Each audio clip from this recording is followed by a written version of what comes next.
Hi, welcome to Online in Rocky River and Beyond. My name is Walter Lesh, and today I'd like to talk about not the city of Rocky River, but the waterway, the river that runs north from Berea at the Berea Falls to its mouth at Lake Erie.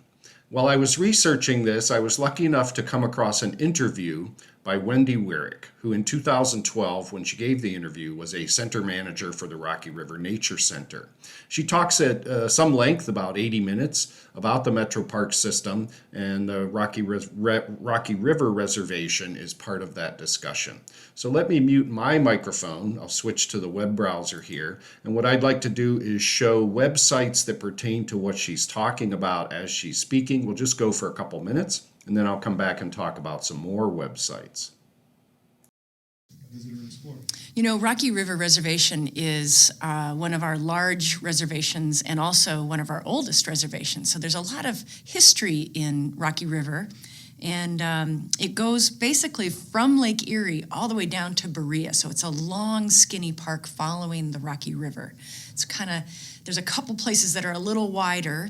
And in those wider spots, we've got a couple of great golf courses. So if you're interested in golf, there's Little Met Golf Course and Big Met Golf Course and Mastic Woods Golf Course. So those are in the sort of wide part of one part of the park.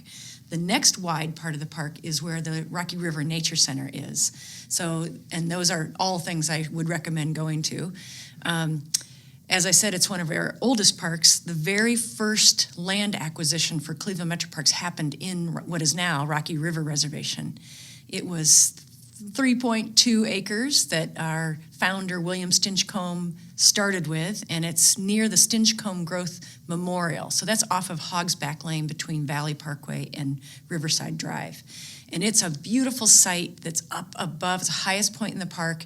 You can overlook parts of Rocky River and Lakewood. And it's a really beautiful site to kind of visit the very first piece of land in Rocky River. So lots of good things to see in Rocky River. The other thing, the river is available here. You can see it in most of your drive through the reservation. So there are a lot of places to fish, and it's the top 10 steelhead fishery in the nation. So between the months of October and April, so it's a winter sport, we get a lot of anglers from across the world, really, to come here and fish Rocky River for this large steelhead fish. Okay, well, I hope you enjoyed a couple of minutes of Wendy's interview. Like I said, I found this on a Cleveland State website called Engaged Scholarship at Cleveland State University.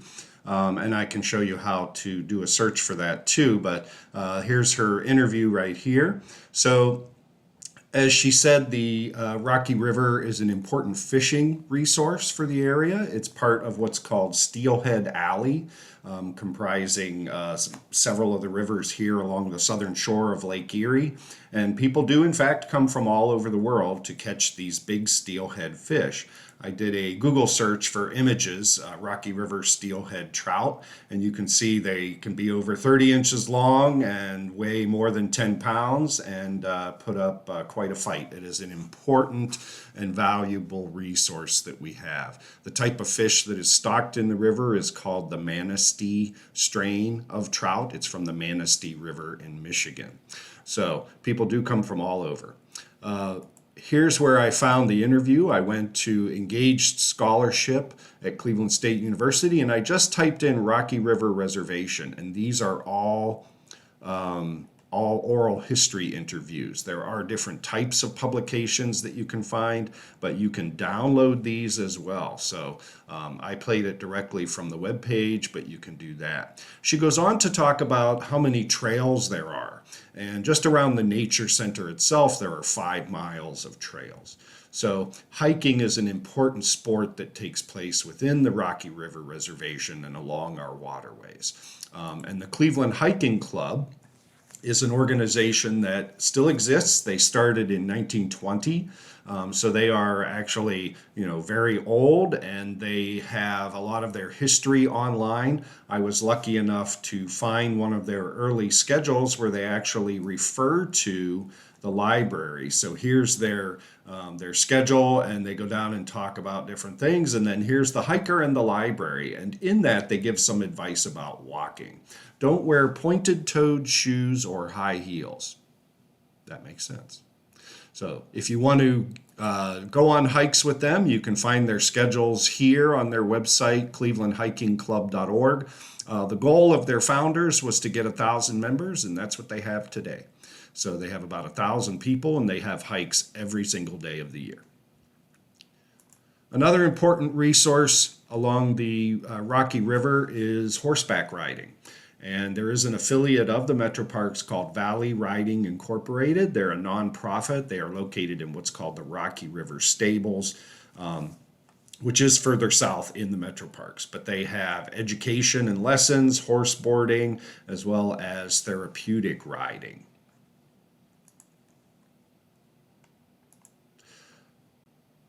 Another resource, of course, for the river is boating. There is at the north end of the Metro Park Reservation a marina called the Emerald Necklace Marina, and the Emerald Necklace Marina has a public boat launch. I believe they also have rentals. There's a kayak launch there, and you can go south upriver or north downriver to the mouth and Lake Erie from there. I mentioned kayaks. Kayaks and paddle boards have really taken off. And an affiliated company that does classes and rentals there at the Emerald Necklace Marina and boat launch area is 41 degrees north.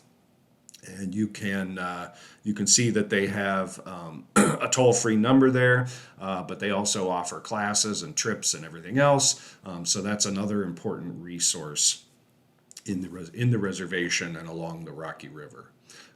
Stand-up paddleboarding has become quite popular, and this company called Nalu Stand-Up Paddle and Surf offers classes and rentals as well, and I believe they are also in that same area. I do see a lot of paddleboarders and kayakers now.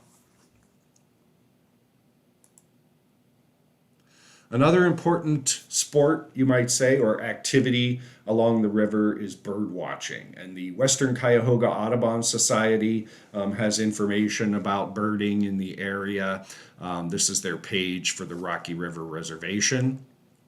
And so they show you where it is. There's a map, there are directions, and the different types of birds that you might find there.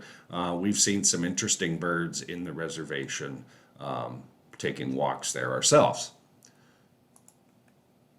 There's another website about birding called eBird. It's birding-in-ohio.com, and they talk about the IBA, or the Important Bird Area, which is a designation given to the Rocky River Riparian Corridor through Medina and Cuyahoga County. So it's not just the Rocky River Reservation and the Rocky River, but the Mill Stream Run Reservation, which is the east branch basically of the Rocky River, and also the Hinckley Reservation, where you can also find that kayak company, I believe, renting kayaks out of the boathouse there at Hinckley Lake. This is the Mill Stream Run Reservation page. They have similar activities. Part of that includes the Baldwin and Wallace Lakes. Wallace Lake you can take a kayak on. I'm not sure about Baldwin Lake, but I know you can kayak there at Wallace Lake because I've done it. Moving on to government websites, it's important to find out certain things about the river before you say go kayaking in it or wading to fish, because the river can change. One of the important indicators of when to fish has to do with stream flow. Once it rains, the water gets quite high and fast, and you have to wait for it to what they call clear. And once it has done that, once it gets a little lower and slower, then the fishing becomes great, because after the water prompts all of the fish to run in from the lake, and the type of fish that they stock the Manistee strain is a spring run fish, and that's why you'll see lots and lots of fishing going on in March and from February, like she said, through April for that fish. Another page that they have has more than the water flow, they have temperature. Here's a temperature chart. So you can see that just yesterday at the peak of the day, it was over 85 degrees at this temperature gauge. And it can be in the wintertime, it can be, down around freezing or frozen. They do have ice jams along the Rocky River as well. Here's another flow chart, a discharge cubic feet per second chart, they call it, and also a gauge height chart. The gauge starts at 4¼ feet, so once it gets low enough, it doesn't record that height there.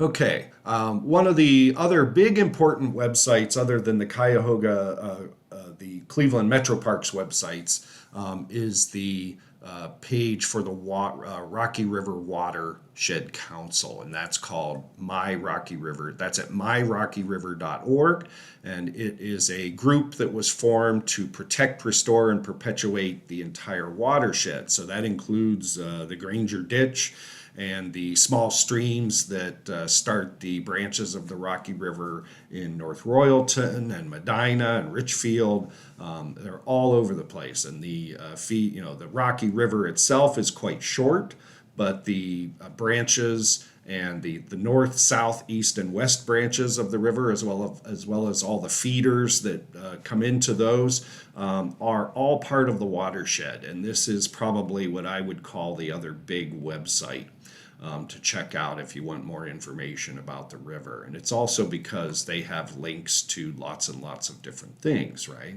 So they have events, they have sponsors, they try to educate people about the problems with the river. Believe it or not, the Rocky River can have higher bacteria levels than other rivers in the area that might have lots of industrial pollution, because the origins of the river are in agricultural areas and fertilizer runoff, and agricultural runoff is the big problem. So that can really increase the amount of bacteria in the water.